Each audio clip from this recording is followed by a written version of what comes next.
Hey, what's up everybody? It's your boy Tilo Mac coming at you with another video. In this video, it's not going to be a Grand Arena or a roster review video. It's actually a top 5 list. I know a lot of people have been talking about marquees coming into the game that are going to be required for Palpatine. Because when you look at Grandmaster Luke, he has two, Mon Mothma and Chupio, that are really panic farms. But when it comes to Palpatine, all you have is Piet. So a lot of people are expecting another character to come out on these next set of requirements. I personally agree with them. And I also know, and this is going to be a little disclaimer because I know a lot of YouTubers have been talking about it, and he's going to be an honorable mention on my list because I do not want him in the game. Let me rephrase that. I would take him in the game, but I wouldn't want him over the characters that I'm going to list right here. It's going to be General Pride. General Pride's a cool character, don't get me wrong, but when it comes to Palpatine and his journey throughout all the movies, he's not a significant character that I feel compared to the ones that I have on my list, even though one of them, the first one, it's about the same.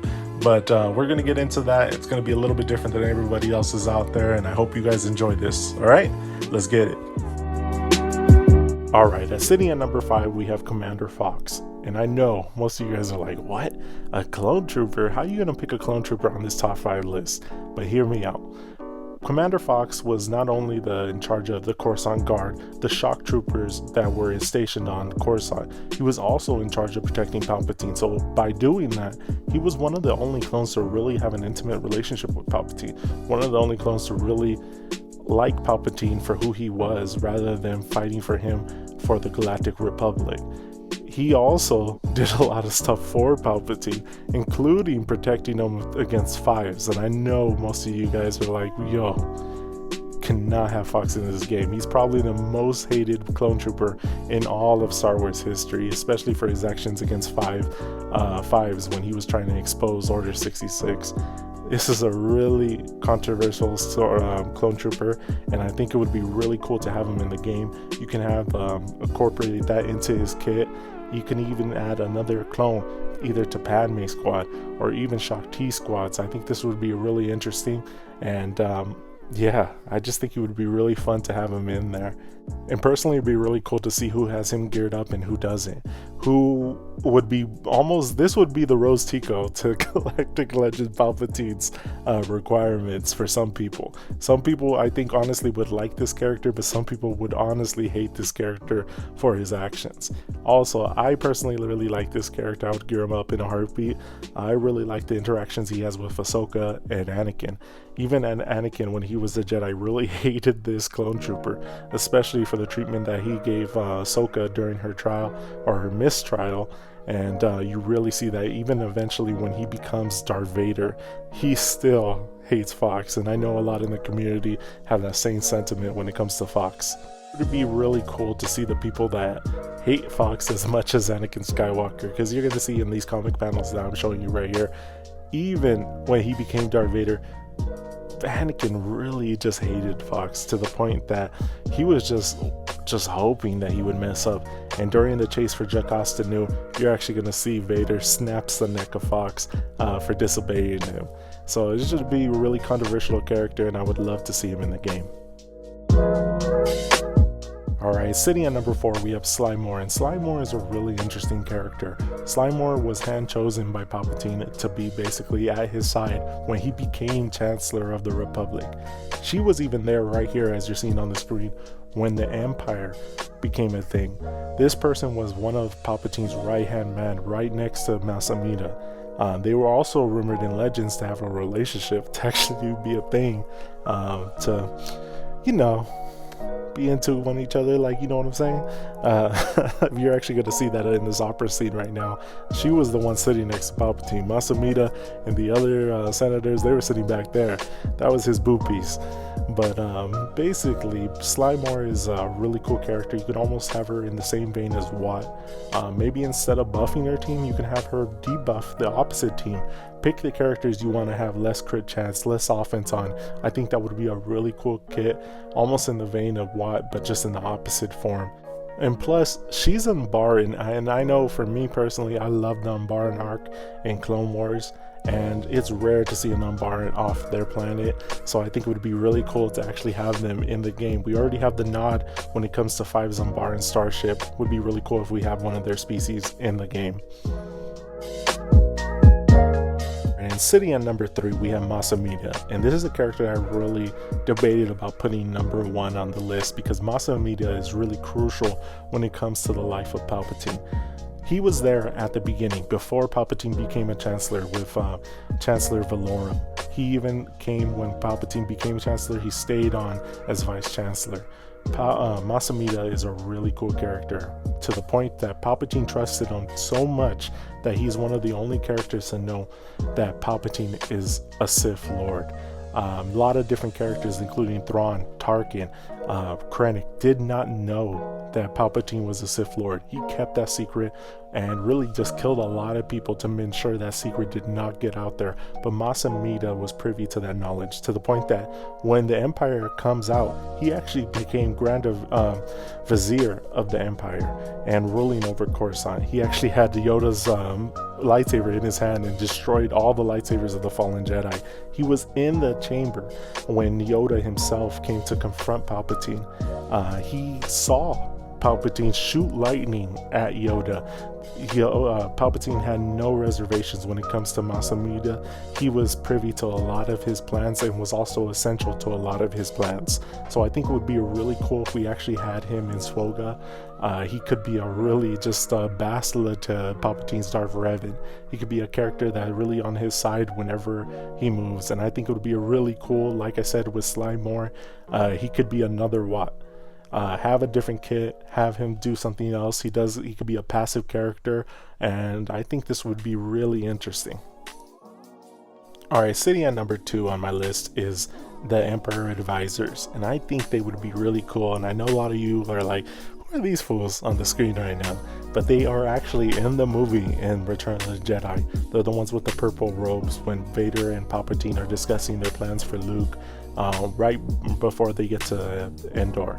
But I think they would be a really cool addition to this game, because they are basically the Emperor's advisors. These are guys that he trusted. They were probably the first Sith Eternal cult to be outside of Exegol to help Palpatine against his reign against the Empire.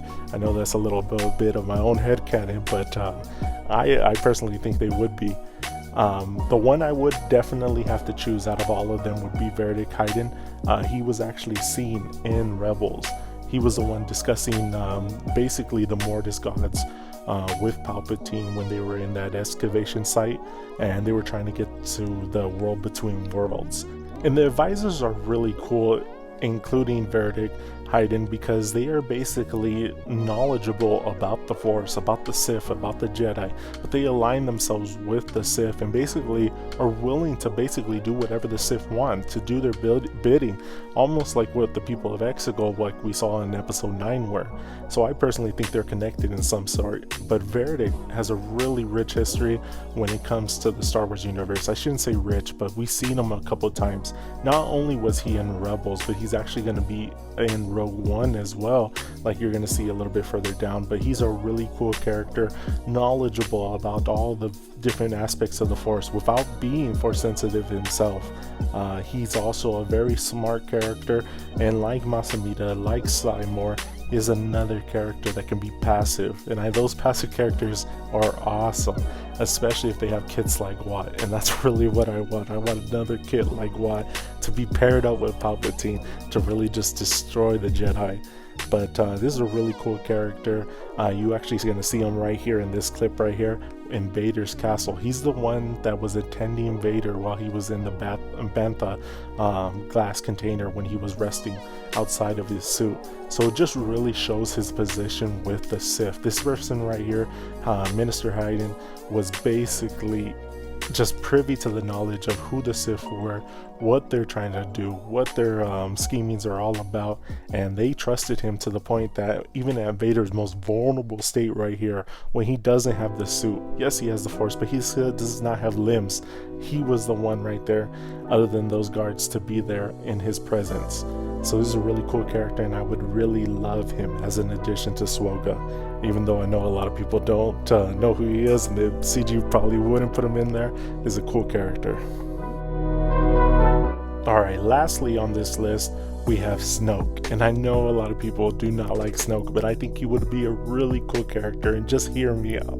And I know a lot of people don't like him, but Snoke does some powerful stuff, like including right here when he basically manhandles Hux. This is something that we see Vader do with the Battle of Hux, where he just chokes out Admiral Ozzel. And this is even further distance than Vader did to Ozzel, so it just really shows the power that Snoke has.